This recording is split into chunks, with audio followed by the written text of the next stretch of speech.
Howdy, I'm howdy. just making sure I plugged in the right microphone. Welcome on in to the pre-show before the free show where Mr. Mike Tapper is sitting over there. Folks, you may be noticing that I'm wearing a special shirt today. Is this your special shirt? That's right, it's my special shirt because it is the kit of my beloved Queens Park Rangers. And you know I don't bust this out very often. No. It's because they're mostly bad. But this year, they are less bad. As evidenced by the fact that today, 1:45. Let me make sure it's 1:45. I'm pretty sure it's 1:45. Oh, I was like, it's Today, 11:55. 1:45 p.m. in the round of 16 in the EFL Cup, the Carabao Cup. That's right. You can watch the beloved God's team, QPR, They're playing Sunderland, right? welcome in Sunderland to Kyan Prince Foundation Stadium. Amazing. Yeah. Round of 16. Yeah. Big doings here. QPR an opportunity to make a quarterfinal of a major tournament. Yeah. That'd be awesome.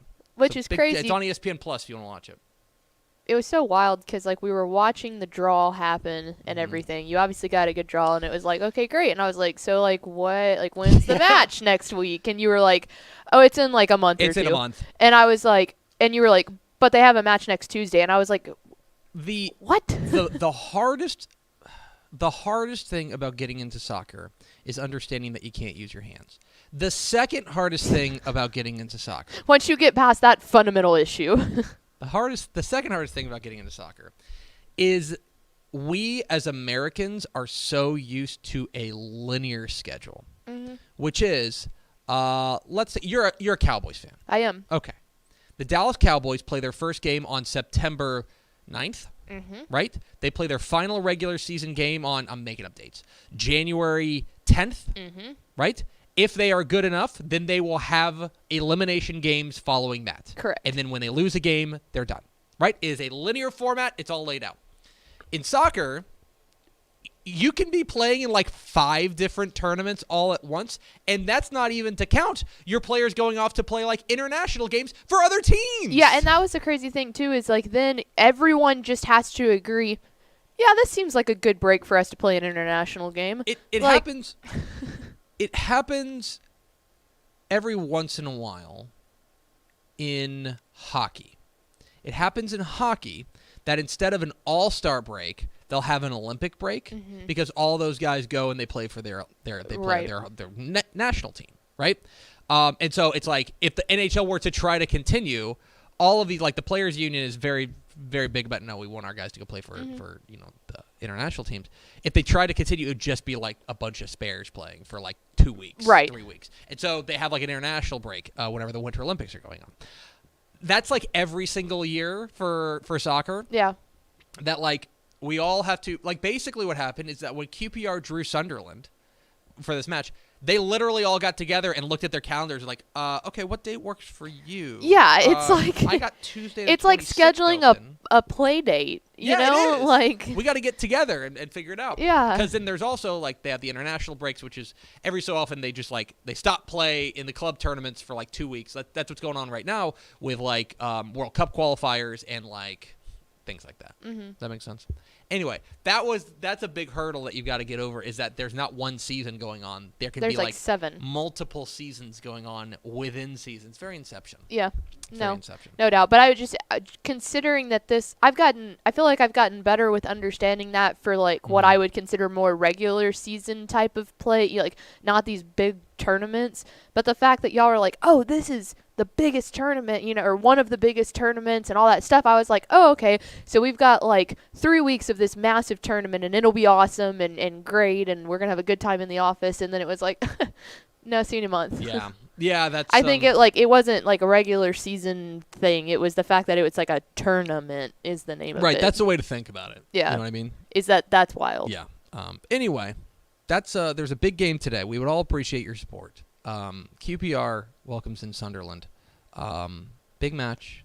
Which really just means that Tepper's going to be yelling in the office for the rest of the I'm just afternoon. going to be nervous. I just get really nervous. I was going to say, you either stand up and pace or you come sit by my desk You've very rarely seen me in a situation where I have a sporting event that I care about. Yeah. Because the Rangers usually, are butt. Usually just all sadness, right? Like, if you had ever seen me when the Rangers were really cooking. Oh, yeah. Like 2010, 2011. yeah. I mean, there's a lot of pacing. There's a lot. I mean, I watched game one I watched their first playoff game in like 13 years. Mm-hmm. Game one of the 2010 ALDS at work when I was working for the Dallas Morning News. I watched it at work. Rough. Like, I had to go over because we didn't have TVs in my part of the Morning News building. I had to go over to like the sales side where they had TVs, and I'm just sitting there. These people don't know who I am. I'm Right. just some dopey editor of some local brag, right? But I'm sitting there. I'm just like tapping my foot. You know? Well, the thing is, there's been a couple different times where I don't realize that Ish is necessarily like hardcore watching an Arsenal game for a minute, and all of a sudden, like, I'll be taking a sip of my Dr. Pepper or eating my soup or whatever I'm doing over there at my desk, and he'll go, "Ah!" and I've like I've jumped up, and it gets real bad. I always have to be on alert when Ish is watching something, because if not, I will get startled. Yeah. Anyway, come on, you ours. Hit the theme expo.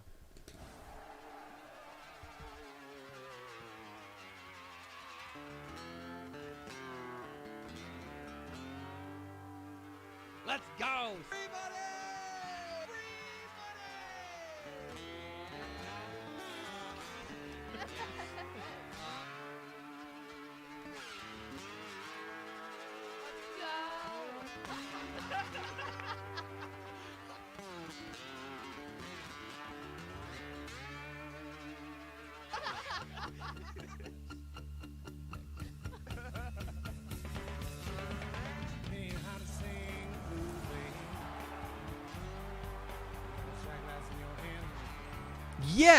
Yes, y'all!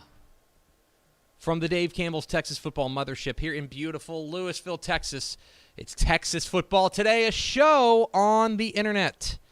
My name's Greg Tepper. I'm the managing editor of Dave Campbell's Texas Football, a magazine, texasfootball.com, a corresponding website. Thank you for spending part of your day with us, whether you're watching us live on texasfootball.com, Facebook, YouTube, or Twitch, or you listen to us on the podcast, which you can subscribe to on the podcast vendor of your choice. Either way, thank you for doing your part to support your local, mediocre internet show. I am sitting over there at the helm today, making us sound good.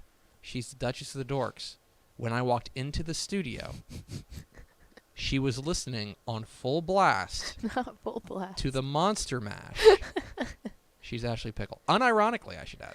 Okay, I turned on Spotify and there was a playlist called Halloween Party, so I was like, okay, cool, because it, like, the ones that it shows you at the top is like normal songs, like Lord just came on, like different. I am Lord. Yeah, different stuff like that. But then I realized they have a little bit of those like This Is Halloween, the Nightmare Before Christmas song is the kitschy songs. Yeah, is mixed in there. Hey, This is Halloween. This show will not slander the greatness I know how of much. the Nightmare Before Christmas. I know how much you love that movie. Nightmare Before Christmas. I know how much you love that is movie. Brilliant. But yes, Monster Mash is also drizzled in there, and so he happened to walk in and like literally, I'm coming and ask her. We have like a sponsor element. I'm like, hey, Pickle, do we have the he did that mash? Like, it was a graveyard smash.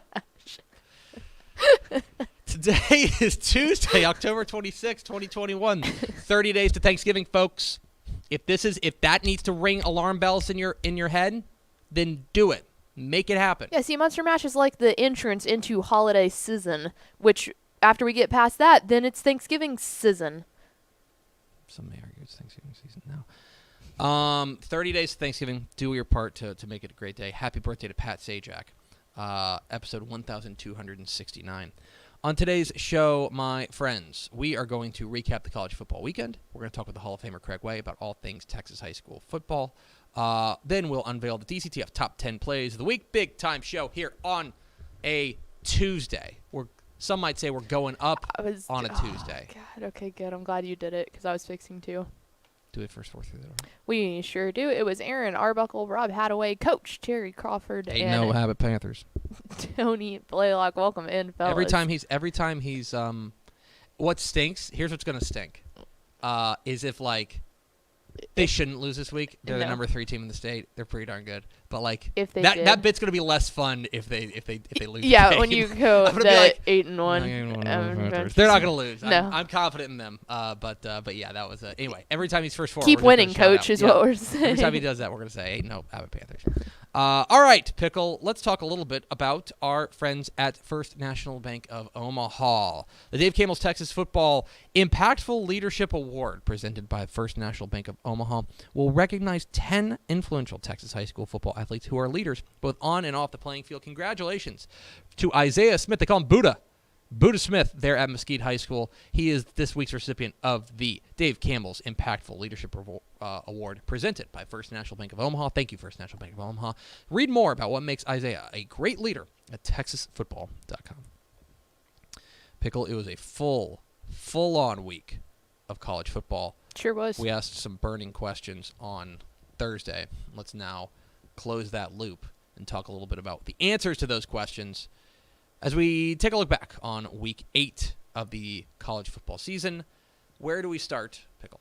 We start with the SMU Mustangs. The question was, is the Mustangs pass defense their Achilles heel? And they won 55-26 over the Green Wave. Yeah, and I'm not particularly pleased with the way that they played defense in the passing attack. Like that remains my big concern for them. This is not a good passing offense for Tulane, but they were still able to average, they were in the plus category in EPA. Right. They threw for their quarterback, Michael Pratt threw for 234 yards and 3 touchdowns. You don't want that. By the way, did you see who got in for Tulane? No. Kai Horton. Oh, no From kidding. Carthage. Yeah. How He got about in. that? Got in garbage time. I missed it. Anyway, I remain concerned about SMU's passing defense. That is going to be the big question, in my opinion, going Especially into the this game upcoming this week against Houston. But that said, it doesn't matter when Tanner Mordecai is one of the best players in the country. And he's been one of the best players in the country. He was absolutely outstanding in this one. 3 passing touchdowns, a rushing touchdown, threw for 427 yards. He's been doing that every week. And if this were a right and just world, Tanner Mordecai would be in the Heisman conversation. But it's not, because he plays at SMU. Yep. So that's not fair. In any case, he's been great. It doesn't really matter that their pass defense, it hasn't mattered yet. I think their pass defense is only, we'll find out a lot more this week against Houston. That's a big game. I think, is Craven going to be down there? I believe that's correct. I think that's his game this week. Correct. What's next? Up next, this question isn't aging super well. Is this Actually, the one would question say- itself? I would say that it's aged exceptionally extremely well. The question is this Tech's last best chance to get bowl eligible? In case you missed it or have been living under a rock for maybe the past 24 hours, Tech flubbed it to Kansas State 25-24, and now they don't have a head coach. Yeah, Matt Wells was fired yesterday. It's going to be Sonny Cumbie taking over on an interim basis the rest of the way. And yeah, it was their last best chance. And most especially, this was a situation where they gave away a game to a team that they're better than. And I think that's probably the last straw. You could make an argument that their 2 losses before that, right? They lost to Texas. Texas is pretty darn good, I would say. Yeah, and they were on the road that game. Right. The loss to TCU is aging like milk, but Yes. those were games that you could at least squint and say, you know what, we got beat by TCU. Texas was just better than us. This is a game they gave away. They were much better for long stretches of this game, but the bottom line is that the offense never developed any sort of real threat. The passing attack just really struggled with Henry Colombi. They were able to run the ball a little bit. That was probably their best effort, but really it was the defense that led the way, and the defense just couldn't hold up. So Matt Wells is out of a job. The big question now for Tech, I think, is what kind of program do you want to be?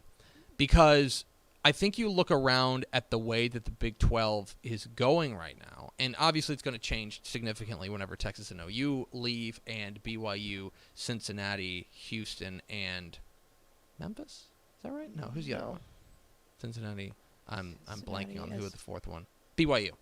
That's You already said that. BYU, Houston, Cincinnati. There's one more that I'm forgetting. When they join the conference. I'm obviously really excited about them joining the conference. UCF. There you go. When they join the conference. But there's an argument that ever since Mike Leach left, They have just been trying to find the next Mike Leach, and they've been trying to run the air raid, right? Tommy Tuberville to a certain extent, Cliff Kingsbury most definitely, and then Matt Wells again to a certain extent. Yeah, and I don't know if that's the way to go now. No, do you want to be that change up, right? We always say if it ain't broke, don't fix it. But it's kind of like it is broke now. Like it is time to fix it. It's like I think that the air raid, like Tech was, because they had Mike Leach, they're in many ways an innovator, and they were on the front edge of the air raid wave. Mm-hmm. But now the air raid wave has washed over all of college football, and it's kind of receded. Mm-hmm. Okay, so what are you going to be now? And I think that was apparent, not to draw a comparison to another Big 12 bunkmate, but I think that was apparent with what Baylor did to replace Matt Rule. They bring in defensive guy. They bring in a defensive guy. They bring in Dave Aranda, right? How do you set yourself apart in this new look Big 12? Mm-hmm. An extremely important hire coming. It's like you can compare that almost to what we saw with Gary Patterson earlier this year of trying to run his same stuff that he's been doing, and it's like, no, you have the star running back, just use that, adjust to personnel. Right. Well, and have a defense. Anyway, that's that always helps. Anyway, Tech's probably not going bowling, and as I mentioned yesterday, I think that they fired him now so that he can't backdoor his way into a win, because there's still some sore feelings from Tech folks that Cliff Kingsbury they held on to him too long. I think they want to avoid that. So anyway, what's next, Pickle? Up next was Texas State. Are you ready to declare Jake Spavital's 2020-2021 recruiting plan a failure, and another loss, 28-16 against Georgia State? And yes. It's a failure. Yeah, it's bad. It's bad, guys. And again, a big reason why, they couldn't run the ball effectively at all. Brady McBride is, I think, trying his best behind an offensive line that just is not good enough right now. Georgia State's a decent team, but they were able to pretty much do whatever they wanted offensively. They rang up 503 yards of total offense. Don't be skewed by the numbers that Texas State rang up 400 yards of total offense. I don't think the offense was particularly good in this game, and yeah, I don't know. This is pretty disappointing. Obviously, when you're -2 in the turnover margin, that's not going to help too. So I don't know. I think it's a failure, and Ishmael has brought up a good point last week, and I'll keep hammering it home. When you take that risk and you go, we're going to go into the transfer portal and we're going to bring in all these guys and stuff like that. If it wins, then awesome. That can fuel your recruiting going forward. What if it loses? Mm-hmm. Don't you just have to do it again? Yep. And aren't you just stuck in a vicious cycle? Exactly, that's kind of the problem that they face now. You know that we've heard it from high school coaches, that didn't set well with them. No. So it's that doesn't help his case at all either. Anyway, what's next, Pickle? Hoot. Texas State makes me sad.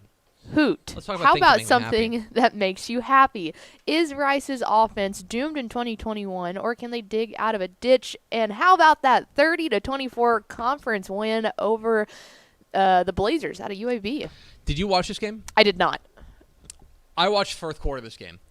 UAB had what would have been likely a game-winning touchdown with 9 seconds left, called back on what is a very good holding call. It was a holding call. So it's a legit call. If you call him, he's tackling him. It's a hold. Okay. I think even for the people who are like, oh, they hold on every play, this was a hold. Mm-hmm. So they call it back, and Rice is able to hold on for a win. Rice did that thing again where they go and they win a game they shouldn't. Mm-hmm. On the road again, by the way, because they did that at Marshall last year. Yep. And Marshall was ranked top 25. Now, look, maybe they found something, because they went with Wiley Green in this game. And Wiley Green was pretty solid. Yeah. Wiley Green probably gave them their, outside of what happened against Texas Southern, Wiley Green gave them their best quarterback play of the year. He was very solid. And when we mentioned yesterday, August Petrie III had a huge game. I thought Jake Bailey was really good in this game too. They were excellent. They were able to run the ball a little bit, not super effectively, but they were able to run the ball, a little bit. And it worked. The defense made plays. The defense came up with big plays when it counted, and they come up with a big win. Well, is it doomed? They're not going to be a top half of the conference offense. No, but they've But got if they can winnable games. If they can just be serviceable. They can. That's what they were. They Yeah. were a serviceable offense in this game, and look what happened. They go and they beat a team like UAB. I was going to say, if you look at the rest of their schedule, too, you can beat North Texas. Yes, you can. I think Charlotte could be beatable. Now, that's on the road, and that's a long little tough, trip, but yeah. and so that's a little tough. But if they play, I mean, UAB slaughtered North Texas, so, you know. And then La Tech has shown that they can be super vulnerable, too, and that's at home. So it's not out of the realm that it's they not. can get some It's not. wins. If they can get that offense going, that's been their big problem. But yeah, maybe they found something in Wiley Green. Maybe something's finally clicked. What's next, Pickle? Sticking with Conference USA, let's think positive. What does North Texas do well right now? And they dropped another one, 35-26. Okay, yes. But first half didn't look terrible for once. For once, they are okay. For once, they didn't just come out of the gates just stubbing their own toe. Mm-hmm. They jumped out to a lead, and there was a minute there where I was like, "Oh, they're going to do it." They're going to screw around and beat Liberty? Mm-hmm. They didn't. Because they didn't come out the second half. They only play one half. Yeah, it's a weird... Why can you only play one half? Even if it's behind in the second half or in front in the first half, they cannot put together a full game. No. What I think is interesting is that the offense put up some decent numbers. They put 463 yards of total offense. Mm-hmm. But... they could not. What was their third? I would love to know what their third down conversion rate was because it wasn't good. No.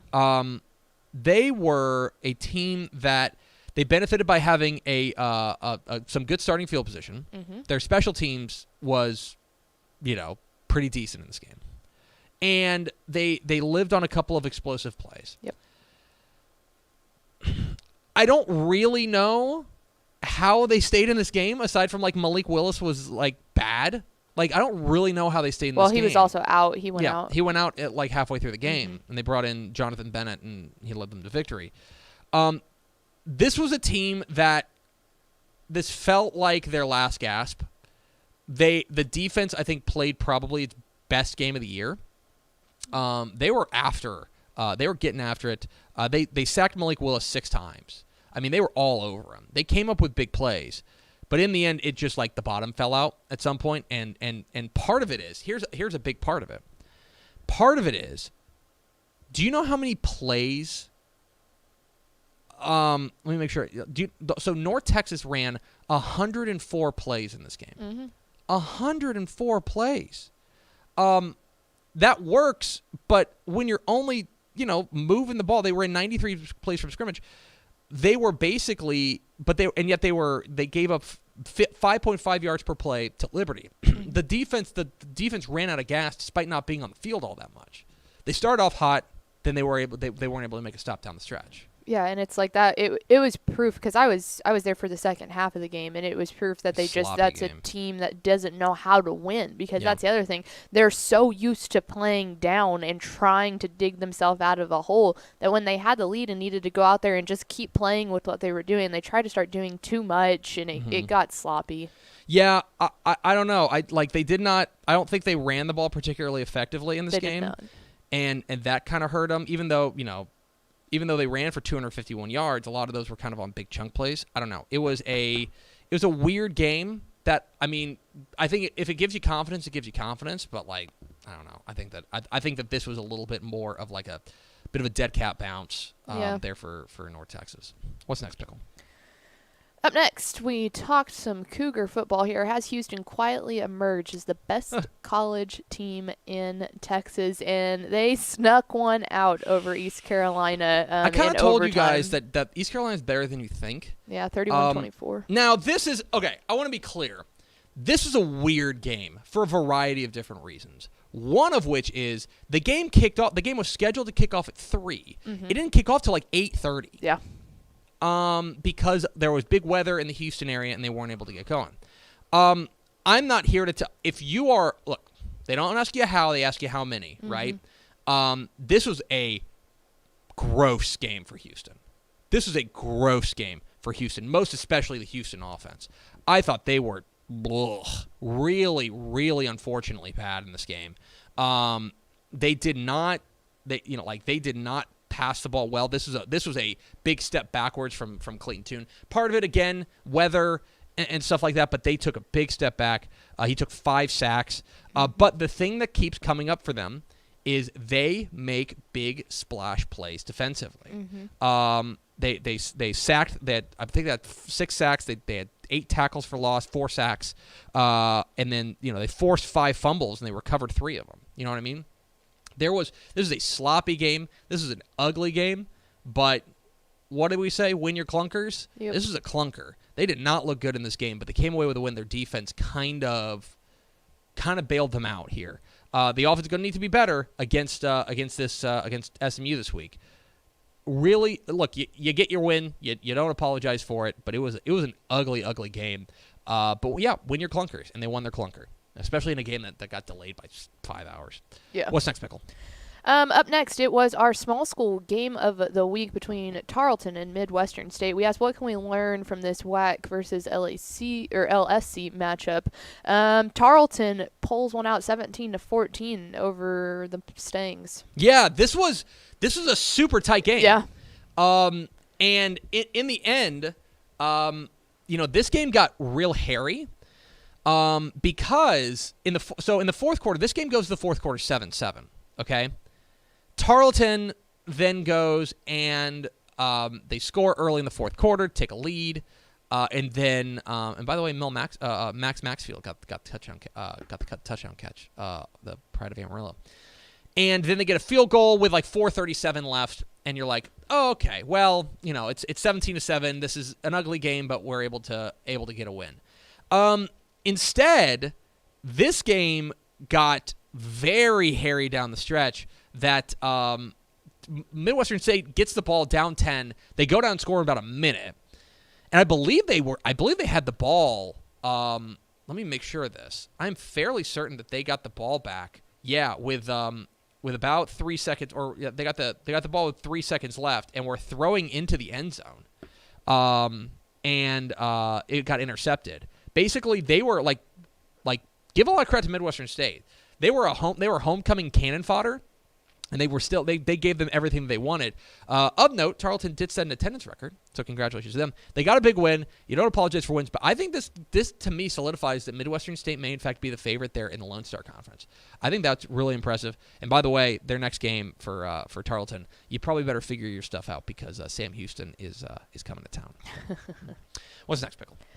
Up next, let's talk about the Roadrunners. The question was, Sincere McCormick over-under on 125.5 rushing yards to preface the score, 45-16 win over La Tech, and they're up to number 23 in the national rankings. Darn right, they're the number 23. Sincere McCormick, 113 yards. Ooh. Under. Now, he had 3 You took under, I think. I did. Now, he had three touchdowns, but here's the thing. He only carried the ball 18 times, which is and 3 light touchdowns, work for him, right? I mean, he was spectacular. The whole team looked great. I mean, this was a real showcase there. I thought that they were, pretty much very solid. You can make a real argument that like the rushing game actually was not up to snuff. That they weren't, but basically, whenever you do that, like you're picking nits at that point. Mm-hmm. Frank Harris, I thought was really good, super sharp, 13-17, 194 yards and 2 touchdowns. Didn't take a sack. This is they were +2 in the turnover margin. The defense was exceptional. Mm-hmm. Defense was awesome, especially the pass defense. I thought they made Austin Kendall look really, really pedestrian in this game. Like again, the numbers don't tell you that because he threw for 322 yards, but he got sacked 6 times. He was on the run. He was consistently under pressure. Mm-hmm. They were causing havoc. They impact. They call it. There's a rate called havoc plays, mm-hmm. which is like tackle for loss or sack or no gain or pass breakup, things like that. 23% of the defensive plays were havoc plays. Yeah, that's insane. That's exceptional. They were impacting the passing game in a major, major way. And now they have a bye week before the biggest game, ever, the biggest UTSA UTEP game of all time. Yeah, it's even. I don't know if the viewers saw it, but it's moved back to. They had to move back the time because it's on national TV. You can watch it on ESPN2. How about that? Hey, game day in El Paso. Game day. Go to El Paso, you cowards. Trust us. Go to LNJ's. What's next, Pickle?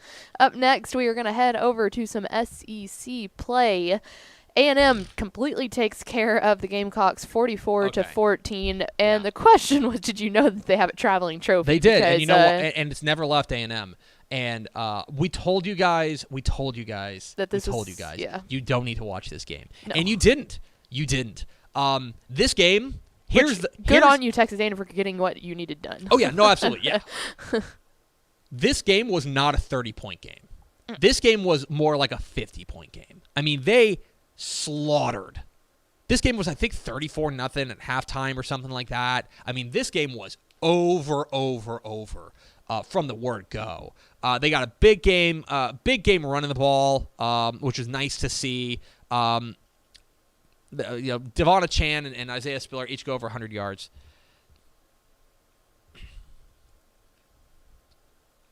I'm still a little concerned about Zach Calzada. I'm But concerned the about that defense offensive absolutely line. smothered South Carolina. That's all that matters. What's next, Pickle? Up next, we head over to the Big 12. I think I'm about to sneeze. Here it comes. What's the key for TCU beating West Virginia on Saturday night? You gonna sneeze? I was Yeah. thinking about it. Is this TCU West Virginia game making you sick? Yeah. Well, the key was don't let a mediocre offense body you. And then they gave up 400. Final score 29 to 17. They gave West up, Virginia, by and the they way. gave up almost 500 yards total offense. It was just butt. The defense was horrifying. in this game. Garbage. The defense was horrifying. You know that havoc play rate that we were talking about how you're like impacting the game in a major way. Yeah, they were on like in the defensive side? negatives. Do you know how many havoc plays they had? Would you care to guess? Maybe 2. One. 1. I was going to give They them had the benefit one. of the doubt with 2. They had one. I think they had one. They had one pass breakup. And like you're at They had home. one pass breakup. You welcome The in defense West Virginia to was the Carter. miserable. How do you Miserable. do that? And look, it's not like the offense I think did its part. They weren't able to run the ball as effectively as they wanted to. And then they were chasing the game a lot, so it put Max Duggan in a bad situation. But that's beside the point. The defense was miserable, absolutely miserable. I don't know. Yeah, Look, I'm not calling for Gary Patterson's job because then he'll just complain about me at a press conference. But like something's got to change. Something's got to change because their defense right now, and this is not an end all be all, right? This is a bad stat. In fact, no, I'll give you an advanced stat. Okay, as far as that EPA, expected points per play average, on defense, they rank 125th in the nation. 125th. The offense, pretty good. But the defense is 125th in the nation. And you look at, Something's got to change. the remainder of the schedules. They're going to Kansas State, which is never a fun place to play at. They got better stinking win that game. You got Baylor coming up, which Feels like a loss. feels like a loss. Oklahoma State Feels like a loss. feels like a loss. Kansas, you Better win that game. better pull that out because then you have Iowa State in Ames. 5-7 is likely the most likely outcome. I don't know if Yeah. they win anything other than that Kansas game, the way that they're playing right now. Disappointing. Is that it? That's it. All right. Sorry, There's your I college didn't football get to round. say that was the last one because I was about to sneeze everywhere. Here's your college football work, bro.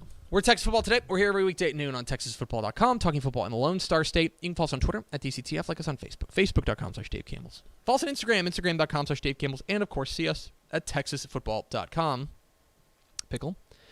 Dairy Max and Dave Campbell's Texas Football have teamed up this year to honor excellence in coaching and the hard work that assistant coaches put in on behalf of their teams. Each week, the Texas football staff nominates 4 deserving assistant coaches for the Dairy Max Built by Chocolate Milk Assistant Coach of the Week and let fans decide on the winner via Twitter poll. All leads up to the Dairy Max Built by Chocolate Milk Assistant Coach of the Year decided at season's end. Your Week 9. Golly, I'm already on Week 10. Your Week 9 Dairy Max Built by Chocolate Milk Assistant Coach of the Week nominees. Austin LBJ offensive coordinator Omasha Brantley. The Jaguars rolled up more than 550 yards of total offense and scored touchdowns on their first 11 possessions in an 88-42 romp over Lampasas. Crosby offensive coordinator Ron Frick. The Cougars could not be stopped on Friday night, ringing up 724 total yards and 69 points in an emphatic 69-28 win over Port Neches Groves. San Antonio Veterans Memorial offensive coordinator Robert Irvin. It was an offensive masterpiece for the Patriots, who chalked up 748 total yards in their 62-46 win over New Braunfels Canyon.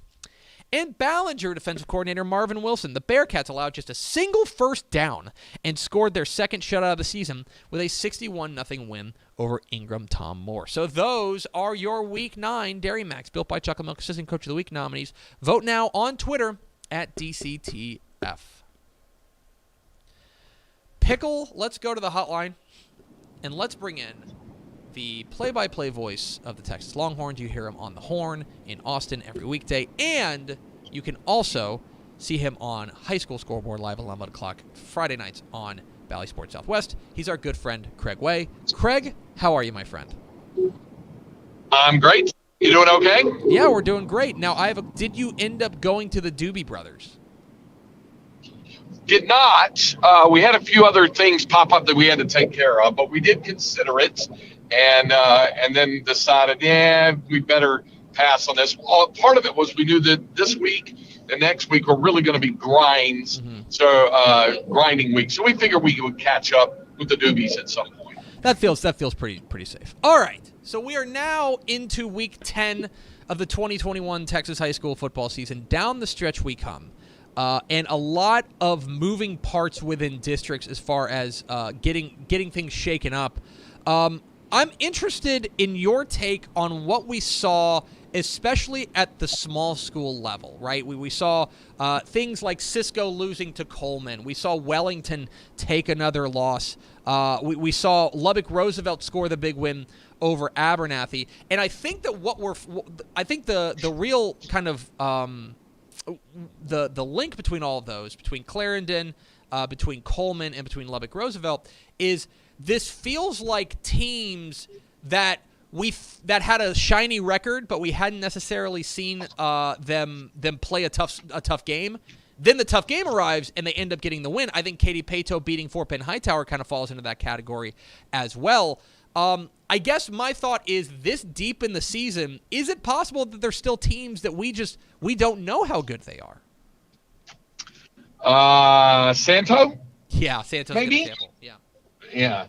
And we'll find out more about them, right, against Albany this week. Mm-hmm. Because on paper, you have that shiny unbeaten versus unbeaten type of matchup. But the question is, who have you beaten? How did you look when you beat them? Not necessarily if it's lopsided or whatever. Can you make that stand up? I was perusing district standings myself, and I noticed there are a few matchups like that this week where you'd say, hey, that looks like that might be, and then you see what Jerry and the computer are saying about it, and it was like, oh, and then you go and then you dig a little deeper, and then you see the teams that have that one side is beaten as opposed to the other side, and you get a little more of a read too on some of that. And some of the schools, you find out, had some injuries and stuff. Now, I will tell you this, there's some lower classification matchups where schools that had their noses bloodied a little bit now have kind of gotten off the canvas and are ready to go back to punching. I give you Thorndale versus Hearn this week. Mm-hmm. You know, Thorndale got stunned by Thrall, but that's the old Highway 79 rivalry there, and Thorndale can still win the district if they beat Hearn, but that's not a given. And Hearn had beaten Thrall earlier, so there's a matchup, I think, of lower classification teams that you want. But here's another one for you. See if you agree with me on this. Teams with good district records, and we'll find out how good they are overall. In 3A Division II, I think you've got 4 7-1 teams and a pair of head-to-head matchups, 11 3A D2 that you're going to have with Wascom and Elysian Field, and then in 15 3A D2 with Poth and Natalia. So we'll find out. I think all 4 of those teams are 7-1. All 4 of those teams are unbeaten in district play. So this is a prove-it week, I think, for a couple of those teams involved in those matchups. You mentioned, Santo and Albany, and that's one of 5 matchups of unbeatens here in Week 10. And I want to give you 3 of them, and I want to ask you the question that if I had told young Craig Way 10 weeks ago that these 2 teams would be meeting in Week 10 and they would be undefeated, which one of them would shock you the most? Would it be Jersey Village and Houston Stratford in maybe the biggest game at Tully Stadium in a decade? Would it be Ennis and Royce City, or would it be Buda Johnson visiting Dripping Springs, both unbeaten? Probably the first one, but down in these parts, there's a lot being made about, the fast rise of Buda Johnson. I think folks thought the Drip was going to be good, but to be unbeaten, I don't know. And that's the game that's going to draw the most attention down here this week, with apologies to Cedar Park and Pflugerville Weiss, which is a big game, no question. But when you have two gleaming unbeaten records going head-to-head with a district championship on the line, it's going to draw a little more attention, especially given the fast and rapid rise of Johnson. So that's going to, I think, take would draw a lot of attention this week in the greater Austin area. Is probably the matchup of the week.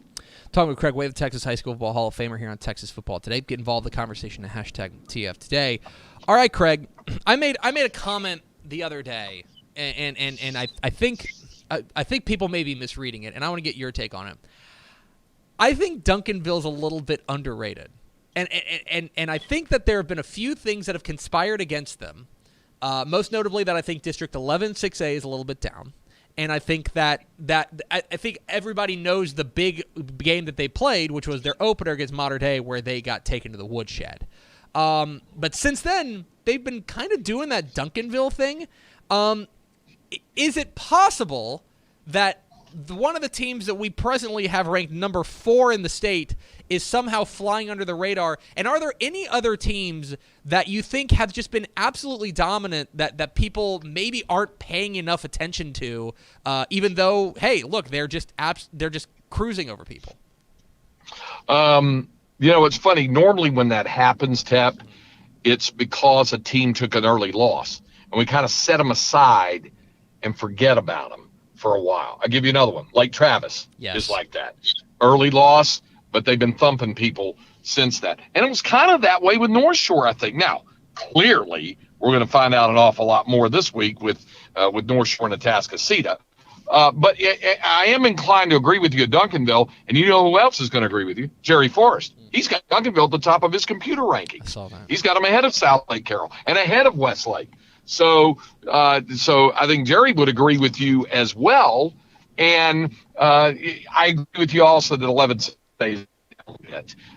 So they've kind of flown under the radar, which is exactly the way Reggie Samples likes it. At least is in as much as you can fly under the radar when you're number 4 in the statewide ranking, 1 in the computer rankings. But folks aren't talking about it. Kind of like we always say about Carthage every year. We got to forget about them until the playoffs, because we know they're going to blow away this team and that team and this team and that team. And then, okay, you're still going to have to deal with them come playoff time, and you just don't talk about them that much. Well, here's a situation where folks are going to talk about Duncanville once it gets into the postseason, into what we have chronicled, perhaps ad nauseum, that absolutely loaded Division I bracket. Now's the time of the program where we do mutually assured destruction, where I give Craig an impossible question, and then on Thursday on the Horn, he's going to ask me a similarly impossible question, and then we'll just shake hands at the end of it and wipe our bloodied noses. Craig, I'm going to ask you which of these 3 games you would teleport to if you could this week in Week 10. Would you teleport to Houston to watch – it's a great week in Houston – to watch North Shore and Atascocita? Would you – let's say, would you go east to go to the aforementioned Wascom and Elysian Fields? Or would you go, I think this game is either, I think it's in Grandview. Grandview taking on West. Which of those 3 games would you teleport to? It's going to be Grandview and West, and here's why. I think we know what North Shore and Atascocita have. And I think we both know they're going to be extremely difficult to beat come postseason. That's one. I think similarly about Wascom and Elysian Fields. I feel really good about what Wascom's capable of doing. We'll know more certainly about the Yellow Jackets when we get on into the playoffs. But West and Grandview is kind of a little bit fascinating to me, because Grandview, by the way, Tep, falls into that under the radar category that we were talking about. A team that took an earlier loss that folks said, yeah, they're a good team. We'll find out about them, but they're probably, and I think a lot of folks are and count myself among this, subconsciously guilty of looking at a team that is a perennial power that takes an early loss and I guess they must not be quite as good as they've been in past years, and kind of shove them aside and not think about them as much. And I think the Duncanville thing, your example there, was a great example of it. I mentioned Lake Travis, and I think Grandview falls into that same category. We know Grandview's good. How good is West? Mm-hmm. This is where we really find out rubber meeting the road. Yeah, I would be there ready to be astride the Johnson Hill County line and see Grandview and West. He's Craig Way. He's a Texas High School Football Hall of Famer. You can hear him on the Horn in Austin every weekday, and you can hear him on the call of Texas and Baylor coming up this Saturday, and on Bally Sports Southwest football, or rather on High School Scoreboard Live at 11 p.m. alongside Rick Renner and myself. Craig, appreciate your time, my friend, and I will see you on Friday. I leave you with this. How cool is it that Pickle can go out and do her yeoman's work and does a great job like she did in Wimberley last week and like she will do this week in San Antonio, and then turn it into a Llano County weekend, and head home and hang with the fam. Listen. Isn't that some kind of niceness? Yeah, look. It sure all is. I will tell you, Craig, she's got a very good agent. Very good agent. Yeah, somehow that worked out. That's good stuff. Thanks, Craig. Talk to you soon, pal. You bet. See y'all. There he goes. Craig Way, the Texas High School Football Hall of Famer. Joins us every Tuesday here on Texas Football Today. And, yeah, I think he's exactly right about Grandview and West. And maybe that's the part of the season that we're in, of we're approaching the playoffs. And so we've got there are teams that have taken losses that we have some questions about. Mm-hmm.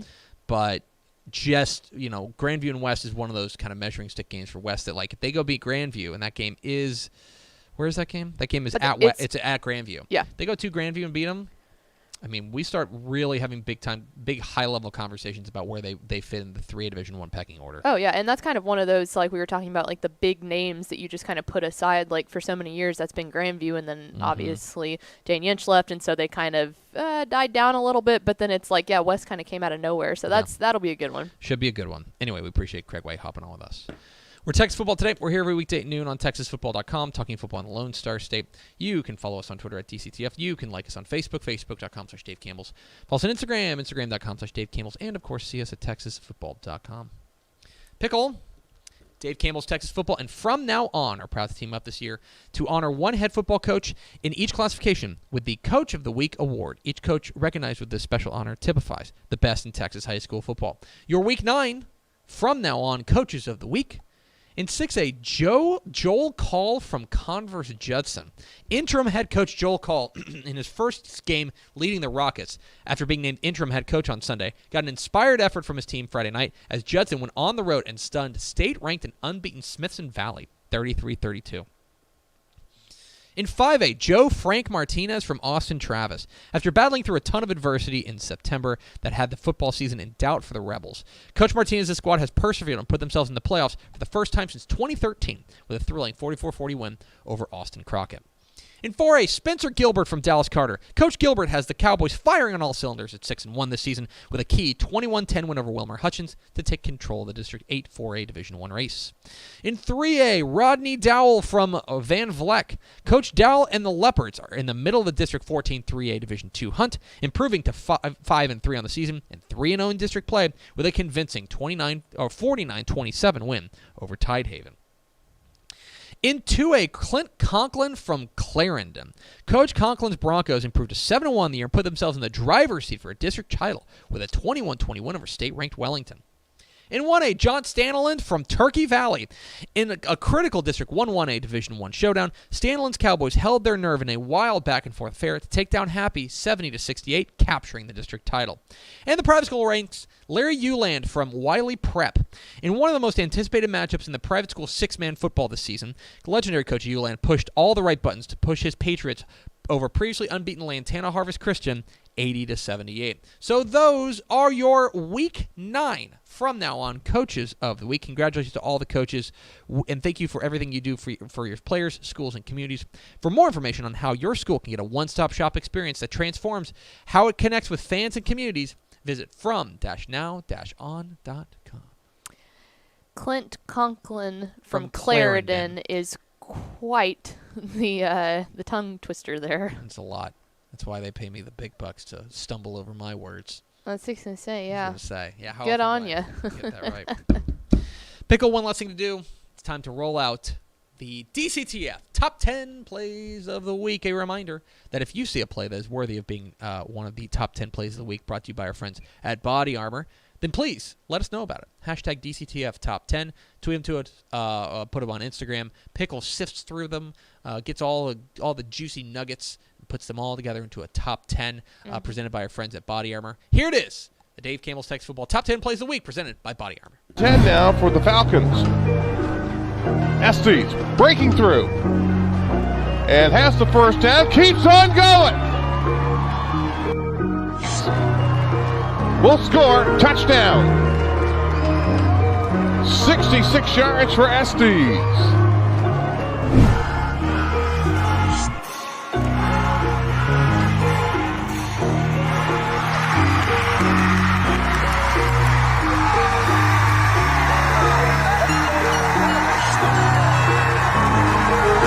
Here in the second half. Davila heaves one to the far side and caught and into the end zone. What a play. Caught on the far side by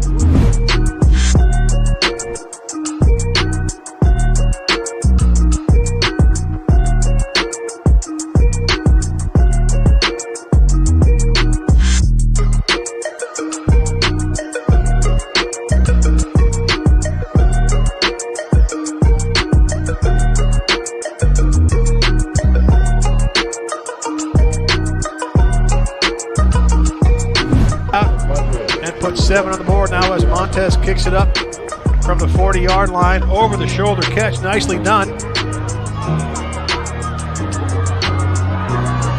That's number 10 on the far side, crosses the 40, midfield, look out, one man to beat, and he is gone!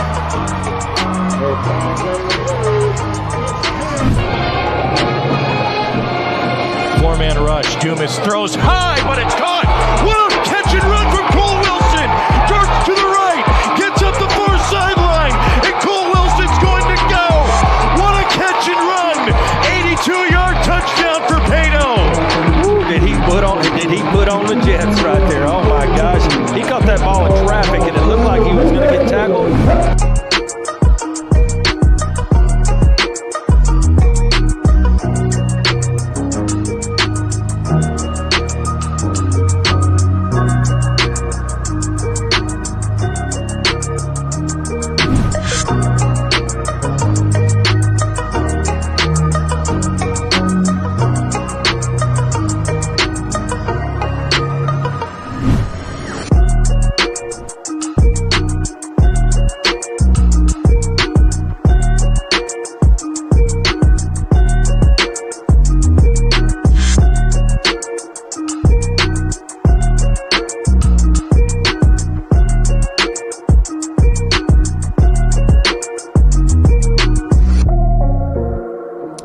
Thanks so DCTF much. Top 10 Plays of the Week. That last play is that's the Taft Greyhounds bringing in an interception there, and I'm gonna be entirely honest. Okay, so this was sent to us by David McHugh, who is the defensive coordinator there at Taft. He was the one who, by the way, was running along the sideline with him. Yeah. That's David McHugh, great speed coach. I watched that play, and part of it was I was watching on my phone. I watched that play like 6 or 7 times, and I couldn't figure out what happened. Yep. I was watching it. Because it's slide. That's If you like watch slide it, of the eye. It is. He goes up there and he jumps and he basically like swats down at the ball And is able to. and like corrals it back here. Yeah. It's like It he is- went to hit it down and then realized, oh, shoot, I've got a handle on this. It's one of the silliest interceptions I've ever seen. Like that's physics defying stuff. Well, and then on top of that, then he was able to run it all the way back. Yes, Like that would have that been too. cool if he Caught got it it, and and fell then down. it's like, okay, and I'm gonna Yes. secure it. Like he automatically turned and started just gunning it down the That was a sideline. ludicrous play. Yeah, and it was really hard to choose between that one and the unbelievable hurdle Yeah. because the hurdle he went over 2 guys. He went over the defender and his own guy. Plays are getting good, guys. Remember, send us your plays at hashtag DCTF Top 10. Let's go over to Ashley Pickle for America's second favorite segment. Final thoughts. Put a bow on this bad boy. I was gonna say, do you have any inspiring words to get the people? We need. It's provocative. It gets the people going for QPR. Folks, big coming day up. for QPR. I'm probably going to come in here very sad tomorrow when they lose 2-1 to Sunderland at home. Big game, 4th round of the EFL Cup. Need Your Sports on ESPN Plus at 1:45. Come on, URs. Oh, ESPN Plus. There you go. Oh yeah, we're watching on the big screen. We don't have to hook up your phone to the tiny TV to be able to watch it this time. Oh yeah, no, trust me, guys. That's usually rooting for how a we team- walk Rooting for a QPR. team in the championship is a lesson in sadness. It Yeah. really is. We may have some beverages here too. We do. That's going to do it for us. Thanks for spending a Beer little bit of Cart video with us. Tuesday. Follow us on Twitter at DCTF. Like us on Facebook, facebook.com/Dave Campbell's. Follow us on Instagram, instagram.com/Dave Campbell's. And, of course, see us at TexasFootball.com. Thanks again to the Hall of Famer Craig Way for being our guest. For Ashley Pickle, I'm Greg Tepper. Vince Young, please get your Player of the Year trophy. We'll see you tomorrow for Ashley Pickle's birthday show on Texas Football Today. It's not my birthday.